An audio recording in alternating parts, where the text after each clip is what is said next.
Hi students, this is Amrit here. Welcome back to my channel, and today's listening practice test for both academic and GT, and today's your goal is 9 band. So this is also really an very important test, so you must try this test. All the best student. Before starting this test, please join my telegram group for the free IELTS material and follow me on Instagram. The link is in description box, and let's start. All the best students. A woman phoning the local council about an abandoned vehicle. First, you have some time to look at questions 1 to 6.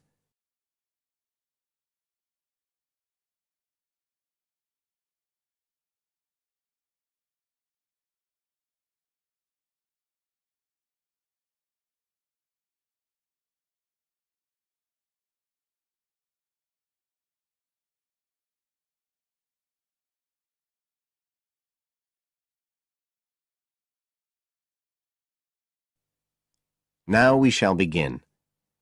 You should answer the questions as you listen, because you will not hear the recording a second time. Listen carefully and answer questions 1 to 6.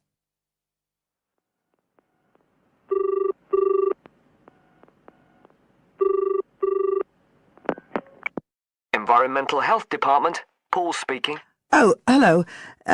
I wanted to report a vehicle that's been left parked near where I live. I think it's been abandoned. I wondered if the council could arrange to get it towed away. Have I got through to the right department? Yes, you have. If I could just take a few details. Your name, please? Mrs. Shepherd. Thank you. It's not my vehicle, though. I just thought someone ought to report it. No, that's fine. What I need to do is take some details first, then we can decide what to do about the problem. Oh, I see. So the next thing I need to know is your address. Right, it's 41 Lower Green Street, Yes? Barrowdale. And the postcode's WH4 5JP. Fine. And if I could just ask for a telephone number. It's 01778 552387. I'm out quite a lot, but you can just leave a message on the answer phone if you need to. Or I could give you my mobile number. That's all right, don't worry. Now, could you tell me a little more about this vehicle? You say it's been abandoned. Well, it certainly looks like it. Can you give me an idea of where it is? Yes, it's near the main road that goes through Barrowdale. Is that the A69? Yes, that's right. Now, there's the primary school just towards the end of the village, and then next to that, next to the children's playground, there's a field, and it's in there. Oh. I wonder how it got in there. Well, there's a gate to allow farm machinery in and out. I thought something ought to be done about it. The children from the school might start playing in the vehicle and lock themselves in or something. Yes, you are quite right to report it. And what type of vehicle are we talking about here? It's a van, actually. You know, the sort with just a couple of little windows at the back. Right. You don't happen to know the make and model, do you? Oh, yes. I went and had a look and got all the details. I thought you might need them. I'm surprised the school hasn't contacted you about it. Anyway, I wrote the details down. Right. It's a Katala, and the model's a Flyer 2000. Is that Flyer? That's right.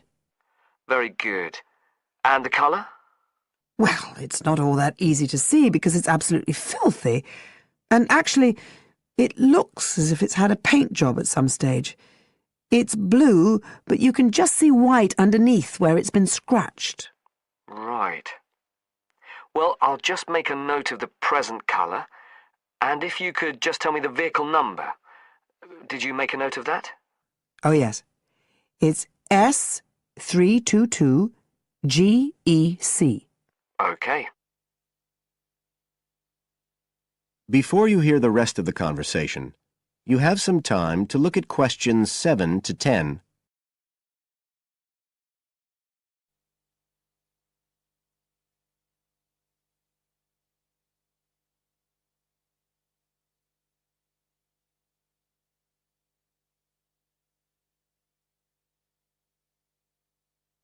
Now listen and answer questions 7 to 10.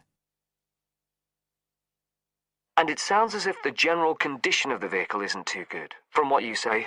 No, it's pretty poor. It wouldn't be drivable. It's got a flat tire and there's a crack in the windscreen. I reckon someone just wanted to get rid of it. That's usually the way. It's been there for nearly a week.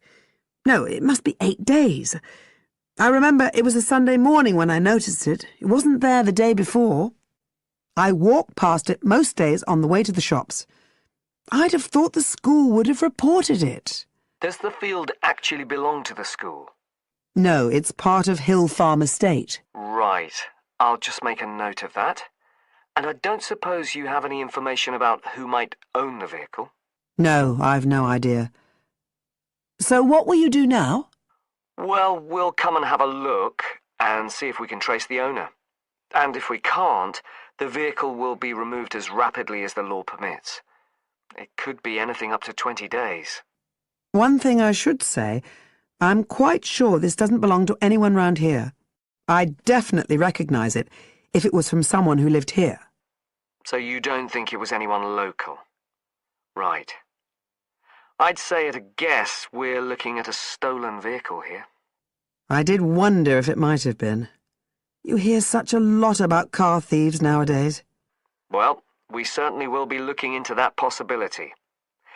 Anyway, thank you for contacting us, Mrs. Shefford, and we'll keep you informed of what happens. Right. Thank you very much. Goodbye. Goodbye.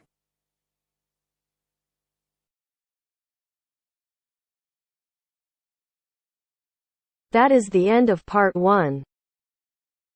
You now have half a minute to check your answers.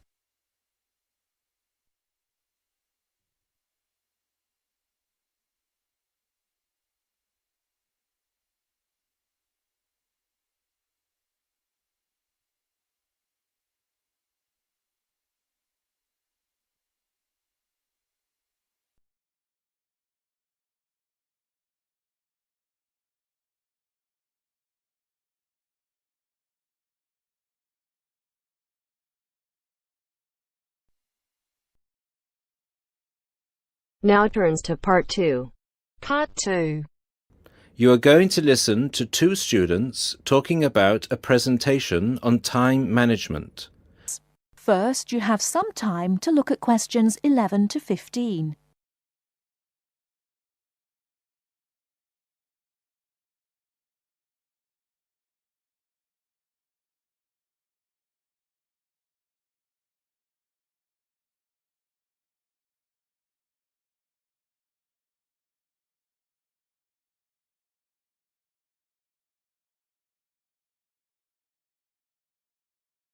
Now, listen carefully and answer questions 11 to 15. Hi, Mark. What are you doing? Hi, Lucy. Well, I'm preparing this seminar on time management. I'm supposed to do a presentation on the topic next week. Ironic, isn't it? I'm probably the worst student when it comes to time management. I don't think you're that bad compared to some other people I know. Do you need some help with it? Yeah, I just don't know where to start, to be honest. When are you doing the presentation? I'm supposed to hand in the draft on Wednesday at 11 a.m. The presentation is scheduled for 10 a.m. this Friday. That's not too bad. This gives you the whole weekend to prepare. Let's brainstorm some ideas, shall we? Do you want to get a pen and paper to jot down some thoughts? I think you should start with a broad general statement.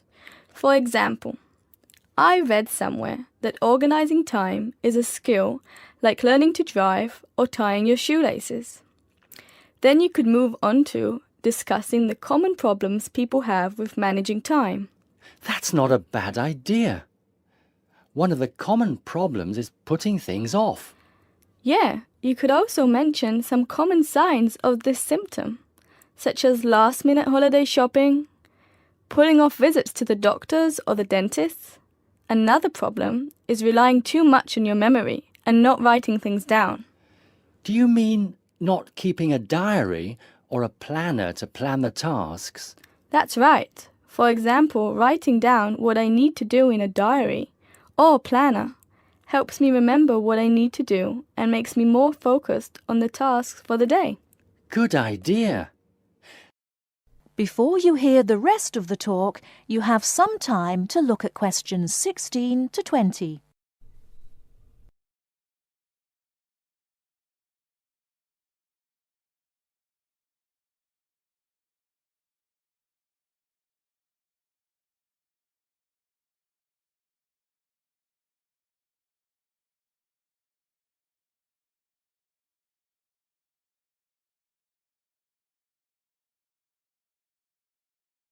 Now listen and answer questions 16 to 20. That reminds me of something I've been meaning to do for a while now. Anyway, I should also include some advice on how to deal with the problem, shouldn't I? Sure, you can talk about some ways of stopping procrastination. I guess making a to-do list can help one focus on what needs to be done. Definitely. Another way to deal with the problem is to prioritize and do the hardest job first, the one which requires the most effort and concentration. Also, my tutor recommended that I should break big projects into small parts with a specific goal. Having an action plan has worked for me. I usually make a list of small tasks I need to do to achieve a goal. Sometimes I just don't feel like getting down to work because a task seems too overwhelming for me to even think about. This technique helps me reduce psychological pressure if I think of a project as a set of easily achievable tasks. Don't you think? I know what you mean. I often feel like that myself with the statistics project I've been doing this term. I'm well behind and the deadline is next week. I think setting deadlines and sticking to them can help one to achieve goals. You can discuss this aspect in your presentation too. A good point. Setting deadlines can also help one become more realistic about the time it takes to do tasks. Another point you could include is how to deal with interruptions. Okay, I guess blocking in time to handle unpredictable interruptions can help one stay focused. Not just that, some interruptions, such as phone calls, can be easily avoided by using answering machines, for example. Saying no, which is one of the most useful words in English, is also very effective. It can be tough sometimes, but you've got to learn to say it nicely but firmly. I think you've got enough ideas here to start with. Definitely. Thanks a lot for your help. I just need to type the ideas up and I think I'm all set. Do you think you can lend me your laptop for a couple of hours? I'm afraid I can't. I've got to finish my own project. Never mind. I'll use one at the library. You certainly know how to say no. Learned it the hard way. Got to go now. Good luck with the presentation. Cheers. See you later.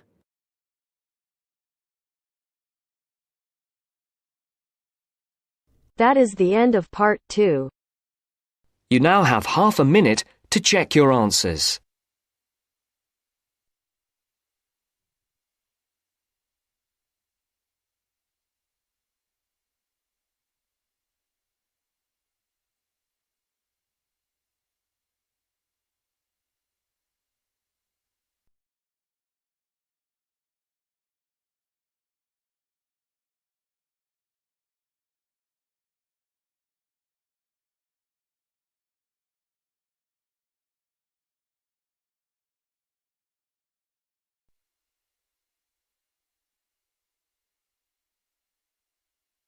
Now turns to part 3.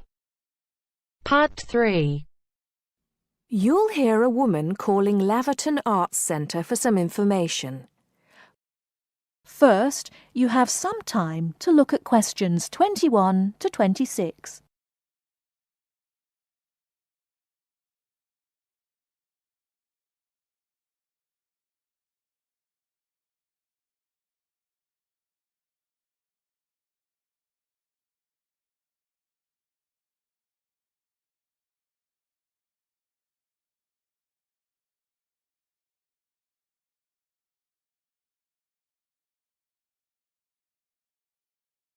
Now listen carefully and answer questions 21 to 26.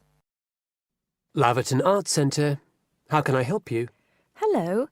I've been to the Arts Centre a few times recently, and I understand you have this scheme for regular visitors. The Friends of Laverton Arts Centre. Yes, that's right. I wonder if you could tell me a little about it. I mean, how much it costs and what benefits it offers, things like that. Certainly. Well, first of all, the good news is that we've recently changed the scheme. It used to cost £15 a year, but now it's free. All you have to do is fill in an application form.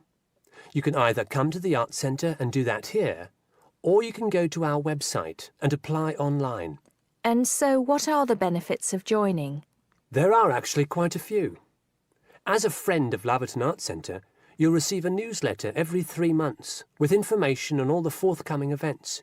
That sounds useful. You also get priority booking for shows and concerts in the main theatre. Can you explain how that works exactly? Yes. What that means is that when tickets go on sale, for the first 2 days they're only available to Friends of the Arts Centre. So, as long as you book early, you can make sure you get seats. Great! Do you ever offer discounts to Friends of the Centre? Under the old system, when you had to pay to be a member, we did. Under the new system, there won't be any discounts for shows in the main theatre or films at the Arts Cinema. Having said that, we will be offering some discounts to members for performances in the small theatre. There'll be information about this in each issue of the newsletter. I suppose I can find that information online as well, can I? Absolutely. Actually, we're redoing our website at the moment. Right now, there actually isn't a special section for Friends of the Arts Centre on the website. Once the site's been redesigned, there will be. You'll be able to put in your username and password and enter a special section just for you. It sounds excellent. Are there any requirements, though? I mean, as a member, do I have to do anything? Yes, sorry, I forgot to mention that. There are no formal requirements at all, though obviously we have this scheme to encourage people to attend events here regularly. So we ask that you attend at least 4 events a year, whatever they are, if you possibly can. Nobody's going to count, though, and it's totally up to you. That sounds fair enough.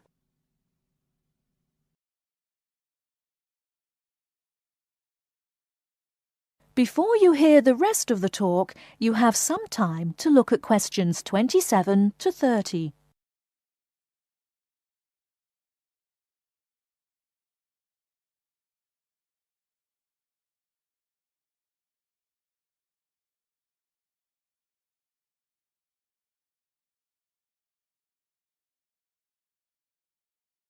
Now listen and answer questions 27 to 30. While you're here, we're actually conducting a short survey of people who phone up the Arts Centre. Would you mind if I asked you a few questions? It'll only take a couple of minutes. Sure, no problem. Thanks a lot.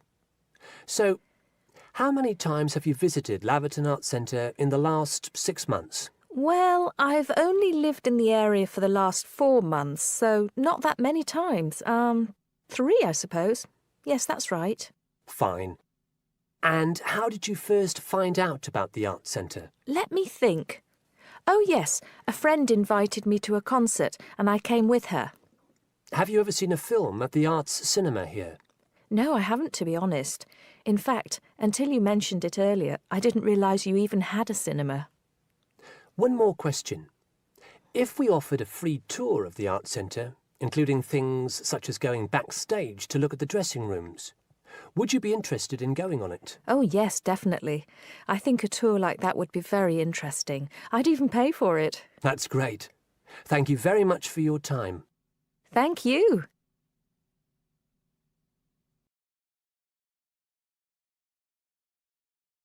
That is the end of part 3. You now have half a minute to check your answers.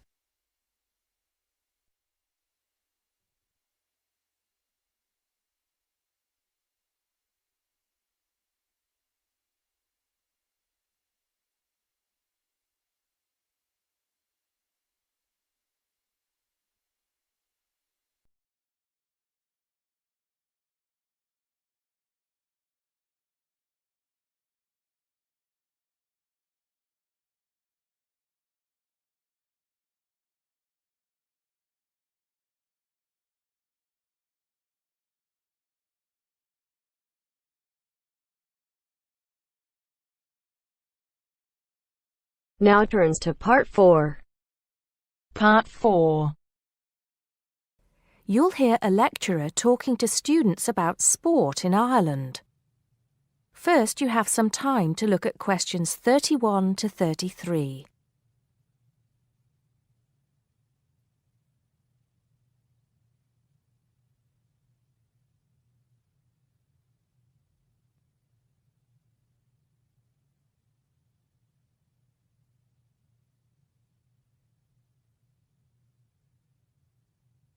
Now listen carefully and answer questions 31 to 33. Now, today we're going to be finding out about the most popular sports in the Emerald Isle. That's Ireland, of course. Can you guess what they are? Well, there are these two lesser-played games, a form of rounders and Gaelic handball. But we'll start with one which is perhaps over 3,000 years old, arriving in Ireland with the Celts, some claim. That may be a slight exaggeration, but I consider it to be the fastest field game in the world, and it goes by the name of hurling.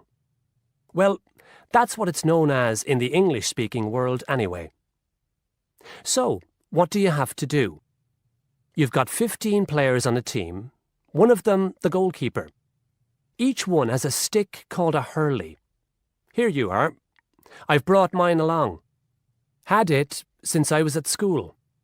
This is what it looks like, and basically you have to get this ball, called a sliotar, that's S-L-I-O-T-A-R,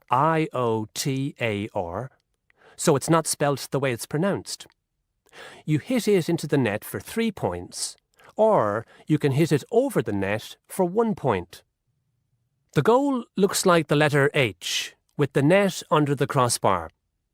The goalie has a bigger stick than the others to help keep the ball out. You can also catch the sliotar and run with it for 4 steps maximum, or bounce it on your stick. Is that clear to you all? I'll be showing you a video a bit later, so you can see what a game actually looks like. You might like to think of it as a mixture of lacrosse, hockey, and baseball. Oh, and it's played by women too, but it goes by the name of camogie in that case. Before you hear the rest of the talk, you have some time to look at questions 34 to 40.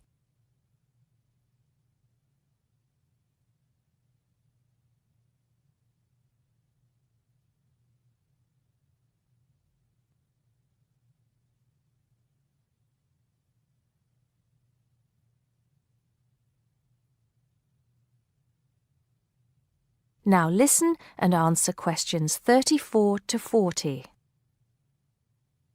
I'll give you a bit of the history, shall I now? Generally, the golden age of the game is considered to be the 18th century. But systematic rules were first agreed and drawn up at that great shrine of learning, Trinity College Dublin, in 1879, founding the Irish Hurling Union, closely followed just a few years later by the formation of the Gaelic Athletics Association.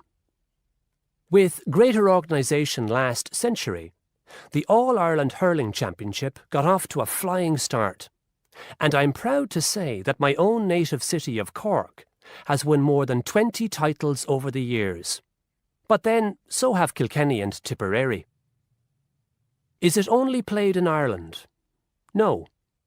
Well, it is the only country with a national team at the moment, but you may be surprised to discover there are hurling clubs in London, as well as in America and Argentina, to name just a few.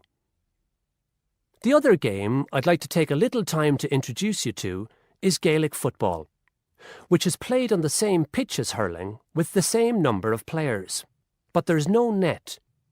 You just have to get the ball over your opponent's goalposts. And you can do that by kicking or punching the ball. However, you're not supposed to do that to the players, I might add. Imagine it as a combination of soccer and basketball. But in my opinion, it's a more exciting spectacle than either of those. Excuse my bias, if you will. It's also very popular with women. In fact, there are more women's teams than for any other sport. Whether despite or because of the physical contact involved, I wouldn't like to say. They do play a shorter game, 60 minutes, rather than the men's 70. So, let's have a look. If we can have the lights down, I'll see if I can get this technology to work. That is the end of part 4. You now have half a minute to check your answers.